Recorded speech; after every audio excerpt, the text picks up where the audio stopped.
on quitte provisoirement, exceptionnellement, nos quartiers à l'hippodrome, où on était depuis l'an 2000,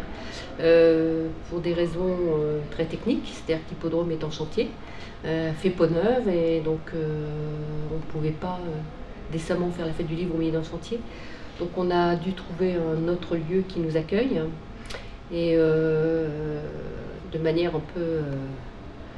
hasardeuse, on a fini par avoir une proposition de l'école de santé, parce que c'est pas évident sur Bron de trouver un lieu qui soit suffisamment grand pour accueillir le public de la fête du livre et accessible en transport, avec des parkings. Donc on désespérait un peu, et l'école de santé nous a proposé son site. Donc on est allé le visiter, et c'est vrai que c'est un site assez exceptionnel, en plein centre de Bron, qui est très vaste, qui offre tout ce qu'on pouvait désirer, c'est-à-dire des parkings, un accès en transport en commun, et qui de plus, l'école de santé met à notre disposition deux bâtiments. Donc un bâtiment où il y a une grande pièce de 800 mètres carrés qui pourra accueillir la librairie, un peu dans les mêmes conditions qu'à l'hippodrome,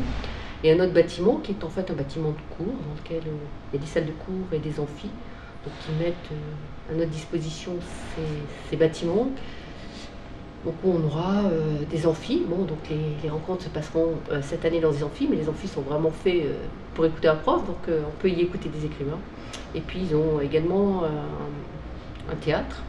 donc une vraie salle de spectacle. Donc pour nous c'est à la fois un peu compliqué de déménager, parce que ça demande de repenser les choses, et en même temps c'est extrêmement stimulant. Et on a essayé justement de profiter un peu de l'opportunité, des opportunités nouvelles que nous présentait ce lieu, et d'adapter un petit peu notre programmation aussi aux possibilités qui sont offertes sur ce lieu qui n'était pas l'hippodrome, et inversement de renoncer à des choses qu'on pouvait faire à l'hippodrome, mais qui, voilà, c'est-à-dire la programmation reste évidemment très proche de ce qu'on fait habituellement, la philosophie est la même, avec quelques petites adaptations au lieu, et on pense que ce lieu sera déjà pas de chapiteau, donc moins d'angoisse sur la météo en plein mois de février. Donc on sera au chaud, on sera dans le dur, donc ça c'est un premier avantage, et on pense que ce lieu sera